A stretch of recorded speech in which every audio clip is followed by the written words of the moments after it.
میرا نام پائل ہے اور میں انڈیا کی رہنے والی ہوں۔ یہ اس وقت کی کہانی ہے جب میں 2019 کولکتہ میں یونیورسٹی میں ماسٹرز کمپلیٹ کر رہی تھی۔ میں آپ کو اپنے بارے میں بتاتی چلوں کہ میں اب ماسٹرز کمپلیٹ کر چکی ہوں اور جاب کر رہی ہوں۔ ویسے تو میں جنات یا غیر معمولی چیزوں پر بالکل یقین نہیں رکھتی تھی، لیکن میں یہ نہیں جانتی کہ اپنے ساتھ گزرے ہوئے واقعے کی وضاحت کیسے کروں۔ شروع کرتے ہیں۔ میں اپنی ہی یونیورسٹی کے ہاسٹل میں رہتی تھی۔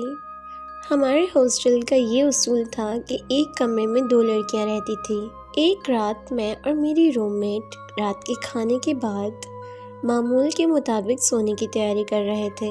میں اپنے بستر پر لیٹ گئی، ہم نے ایک دوسرے کو گڈ نائٹ کہا اور ہم سونے لگے۔ میں اپنی نیند میں تھوڑی سی پریشان تھی کیونکہ مجھے ایسا محسوس ہوا جیسے کوئی مجھے چھو رہا ہے۔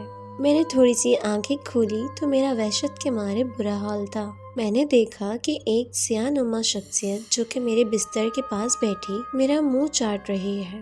میں اس کو دیکھ کر گھبرا سی گئی، میں جم سی گئی، میں اپنے ہاتھ پاؤں نہ ہلا سکی۔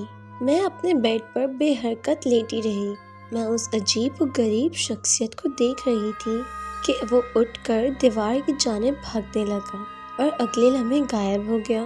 میں اتنا ڈر چکی تھی کہ اپنی جگہ سے ہلنے سے قاصر تھی۔ میں نے اپنی روم میٹ کی طرف دیکھا تو وہ سو رہی تھی۔ میں اسے جگانا نہیں چاہتی تھی۔ پھر میں آہستہ آہستہ اٹھی، اپنے بستر پر بیٹھی اور تھوڑا پانی پیا۔ ہمت کر کے شیلف تک قدم بڑھائے اور اپنے بھگوان کی ایک چھوٹی سی مورتی اپنے ہاتھ میں لی۔ اپنے خدا کو یاد کیا اور مورتی کو تکیے کے نیچے رکھ دیا اور دوبارہ سونے کی کوشش کی۔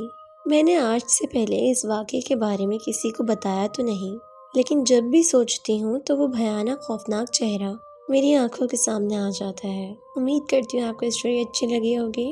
ایسی اور اسٹوریز کے لیے ہمارے چینل کو سبسکرائب کریں۔ Thank you.